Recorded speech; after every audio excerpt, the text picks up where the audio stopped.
when we were recording Havoc and planning the release, we were also talking about taking a step up as a band. We were coming out with our fourth album.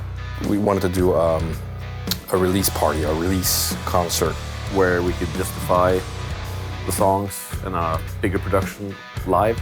We decided to put on the biggest show that we have done with Circus Maximus. We wanted pyro, we wanted great lights, great sound. Just go ahead and book in one of Norway's finest venues. Rockefeller in Oslo was the perfect place to do it. It's always been a kind of a dream to play a big show there, so we put together a crew. It's a great venue. It's the place we saw our biggest heroes when we were kids. Do the full Monty kind of thing. We wanted to make the biggest show we've ever done, and we thought, just why not film it? A lot of people came, and it was a really successful night.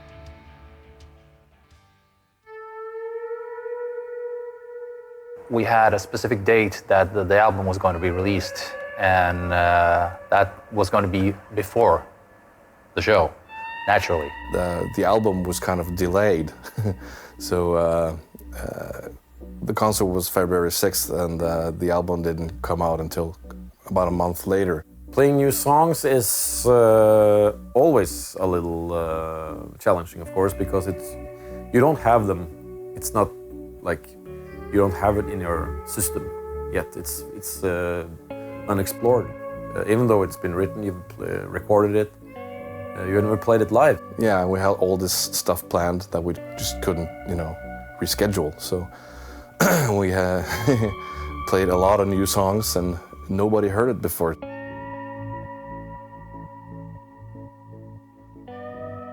A hometown gig, like an Oslo gig, where we're all from. It's very special to do something at home. When you put up a big show in your hometown, there's always going to be a lot of nerves because there's a different feeling. I guess it's the same thing for like hockey players and football players. When they come to their hometown, there's this extra tension. All your friends are there, your family's there, and you want to do your absolute best. You need to not only play good, but you need to just give a good show and present the new songs the best way you can.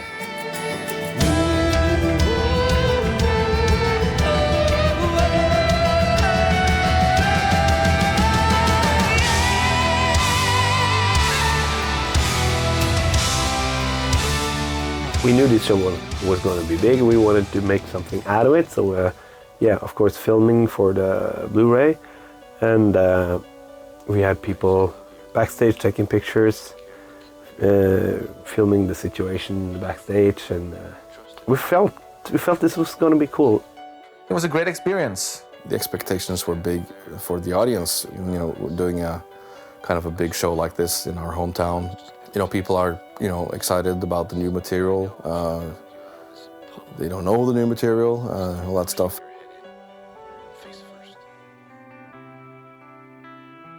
We did a pre-production kind of concert thing at a place called Stovner Rockefabrik.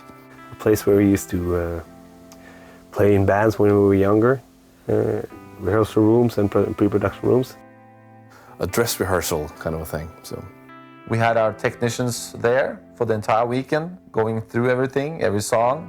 So we got our sound engineer to bring his Avid console in, and he did sound check there.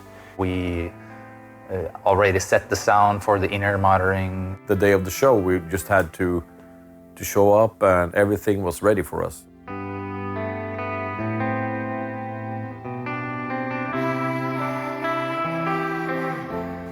It's nice to have done it in advance, because the day of the gig is enough.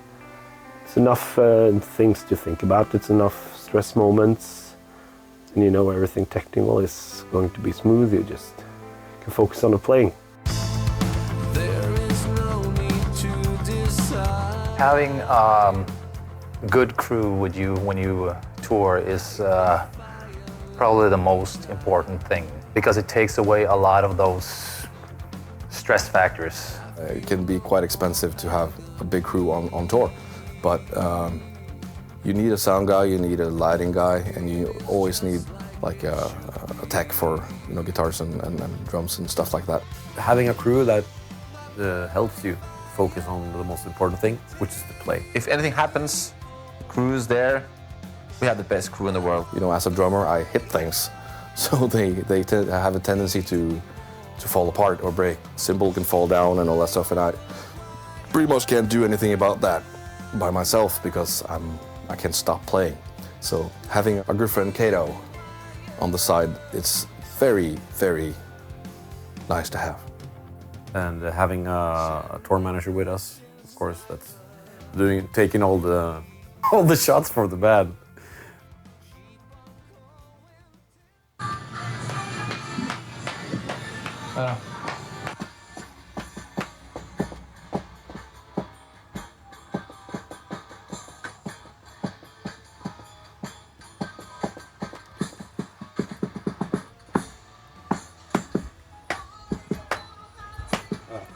Hope the shit out of those people. Før jeg begynte. Så jeg bortsett der.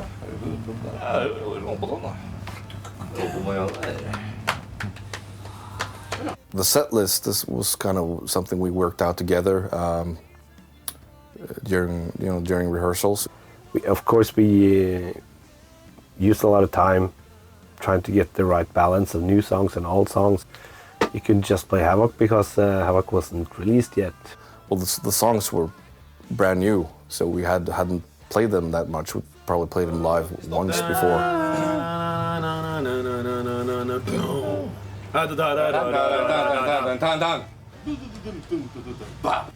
Action. Bra. Arkitekta, bilbygger og bassan.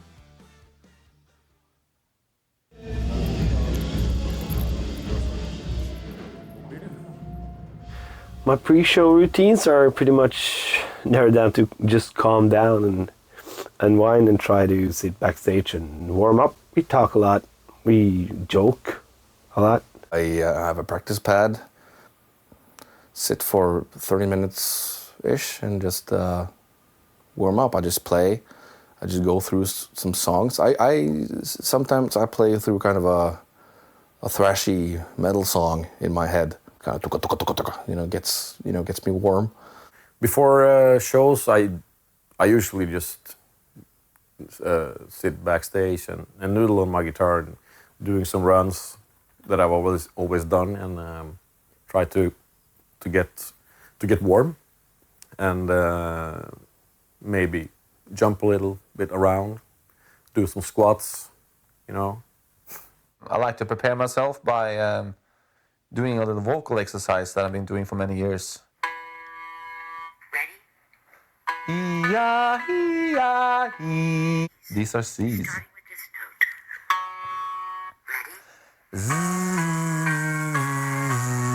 It's not that fun to listen to, maybe, I don't know. You tickle in the teeth somehow. It's like, ooh, then you're doing it the right way. Before I even touch the bass, I need to get really warm, Man-o-war. That's Hans, and that's for Hans is going to pump. You are.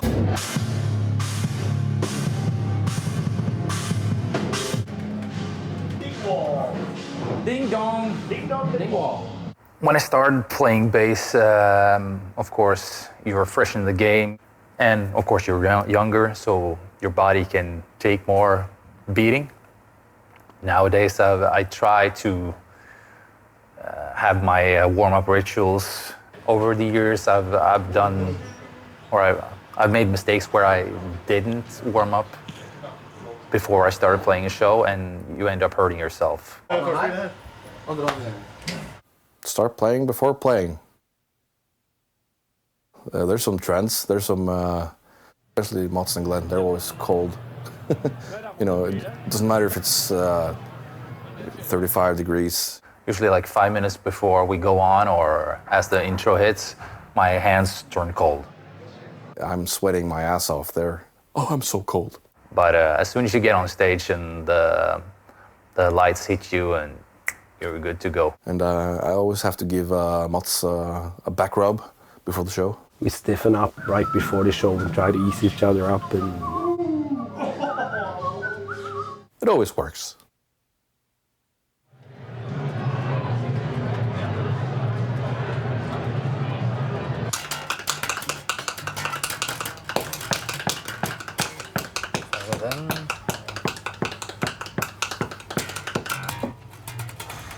Let's do this. Jeg trenger motorversjon. Da går man på den. Da får man motorversjon. Check Norris. Stiv i nakken. Gjør den der, da. Kjenner bare blodet bare gjennom armene etterpå. Og digg. Jeg tør ikke å vike fra rutinen. Ikke nå. Gjør den, digg. Nei, det går ikke. Jeg viker ikke fra rutinen rett før et Big Rack Show. Da må man gjøre det som vanlig. Running montage, running montage.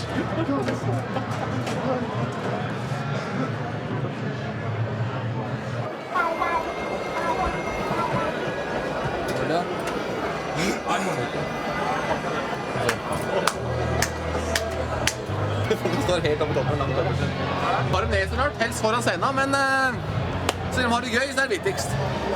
Vi rocker. Ja, gutter.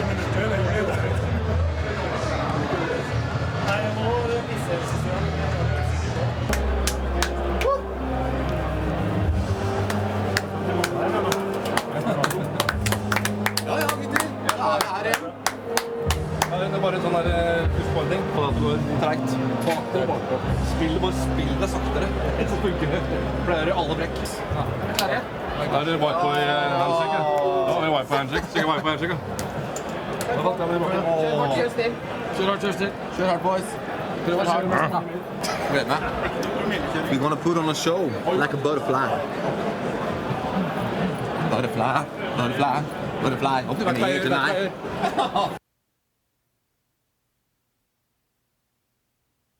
How the audience is going to sound. It's always interesting to find out if are they going to be loud, are they going to be subtle, or you know, quiet or boring.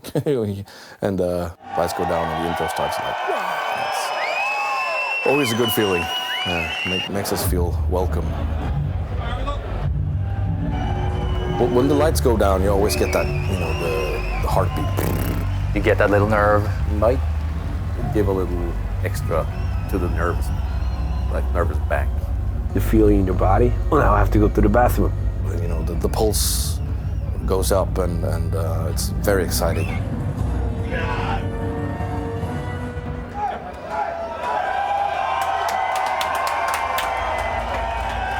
You would rather be somewhere else for that 3-4 seconds before, you know, the routine kicks in again and you're ready for the show.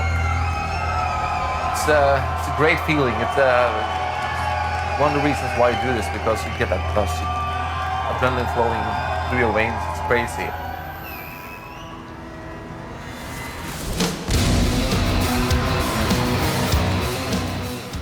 Pyro is usually a really cool thing. I get a real kick from having the flames like coming up. Things like that can be dangerous, you know. It's an explosion on stage, so. If you can remember where not to stand when they fire the pyro, then it's all good. And being at the right place at the right time.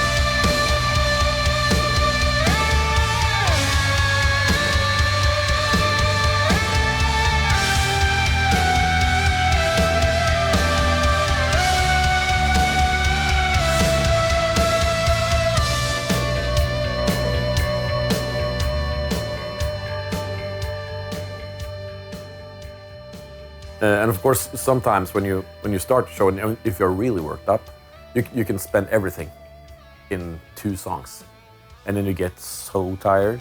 You have to kind of pull back, not to use too much energy. You know, you want to give it all, but you have to kind of not use all the batteries at once.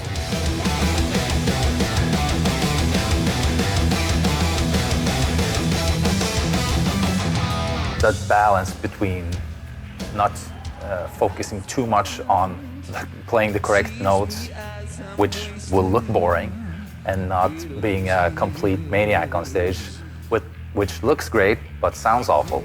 You have to have that rock and roll kind of thing going as well, in my opinion, though.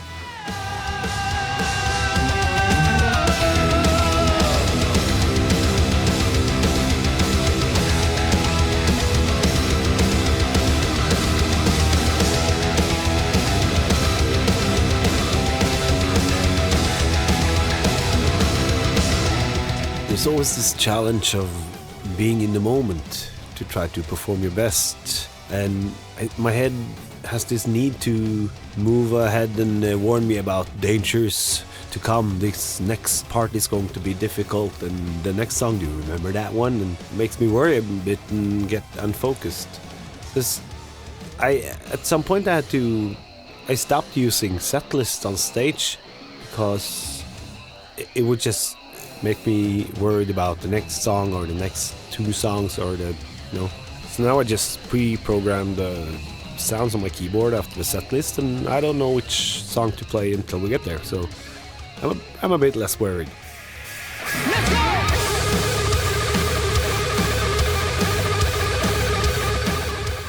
It's a live factor.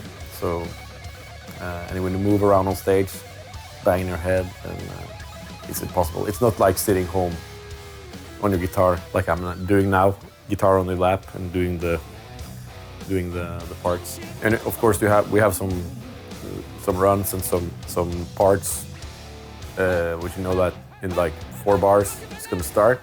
You have to play it right.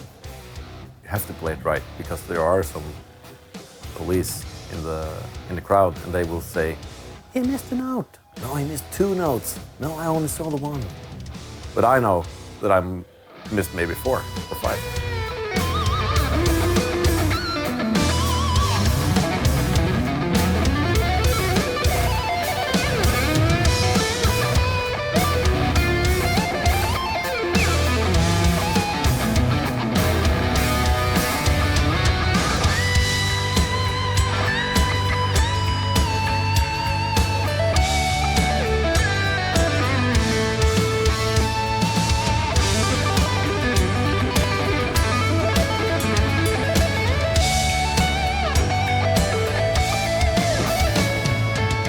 Quite weird because it's when you're on stage and you rock out and play and you look a fan in the eye, and sometimes the things you think about it could be food. But sometimes it ain't easy being me. During the show, we have to be on cue. We have to be prepared and remember what we're doing up there, because we've all done. I always have the first line of every song written down on a piece of paper. I never use it, but it's like this safe zone. In case I need it, in case something happens. You never know.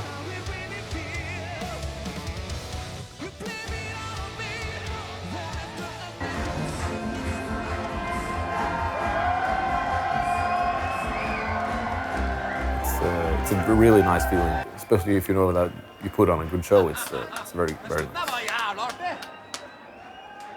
Going off stage and hearing the crowd chanting and everything, it's like you're still up there, because it takes a while to get back down again. After a show, I'm pretty much kind of the same like before the show. I just want to be alone a little bit because I want to, get out of that headspace. It's always good when you come backstage and just to try to land, and After you do a show like that, you always, you feel like on top of the world just right after the gig. It's like, you feel like, oh. Of course, when you're ready with the show, you're hyped up and you want to wind down. I usually just grab a cold beer, having something to eat. We have a drink, have a beer, just to, calm the nerves. And you like talk about all the stuff that happened on stage. It takes maybe 2 minutes to do a summary of everything with all the guys in the band talking like there's a great show, and oh, listen to them. We want to go back, but you can't go back after that. We're really sorry about that, but sometimes you just can't go back. DJ, play that music. We always analyze our shows after a show. But then you start talking about all the mistakes you did. Og så plutselig hørte han komme inn. Da hørte han komme inn tidligere enn meg. Tenkte, faen, måtte jeg liksom adjuste den der da? I don't think there was so many mistakes. There's always some, but like, you know, it's rock and roll. You know, when you get caught up in the moment and everything is cool, you kind of, yeah, we're not robots.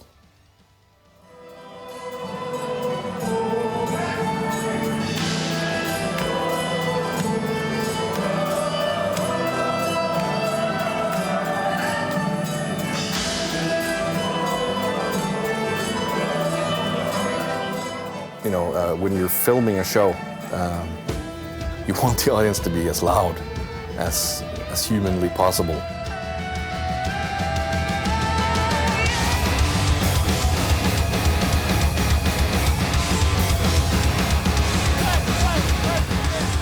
If the crowd is there and crazy or just, you know, giving it all, that does something to the band. I think everybody has a different approach in liking Circus Maximus. The span of type of fans we have is so wide. The prog fans, there's the people who like the pop element, and the people who like the metal thing. And of course, they expect different things from the show. Young fans, but we also have like fans up in their 50s, 60s, you know. Whatever likes our music, everyone's welcome to our shows. So it's always fun to see the specter of fans in the audience when we do a show. The Circus Maximus fans, they are really, really passionate, you know, and they not only show it through social media and that kind of stuff, but they really show it during a show. And that is something we're really grateful about. The Circus Maximus fans are the best fans in the world. Every band says that, but still, our fans, there's something special. We have this great bond.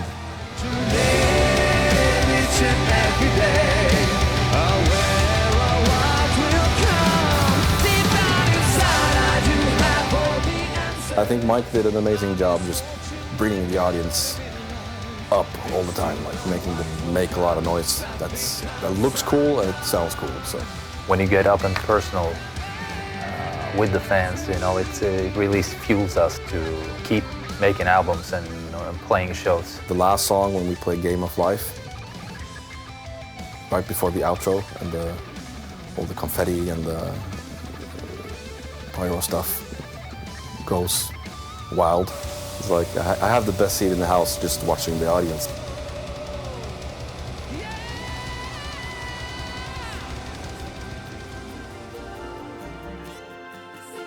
The signing sessions are really nice. Then you can meet the fans up and close, and the fun thing at sometimes they even know stuff that how well do they know that? Every time. 60% of the time, it works every time.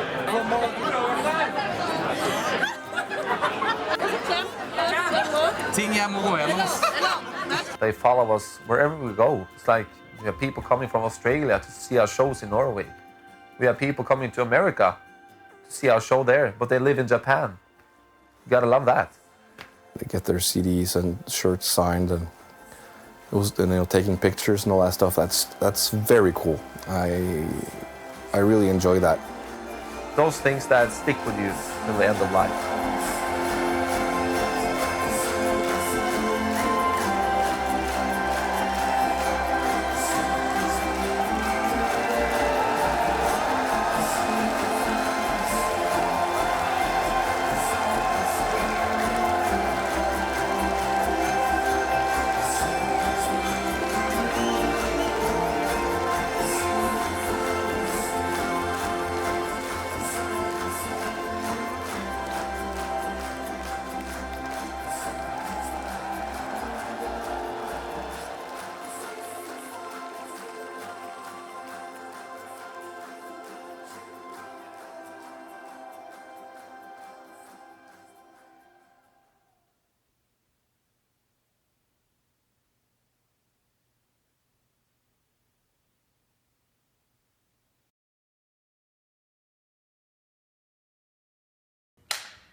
Name the place so you'll remember.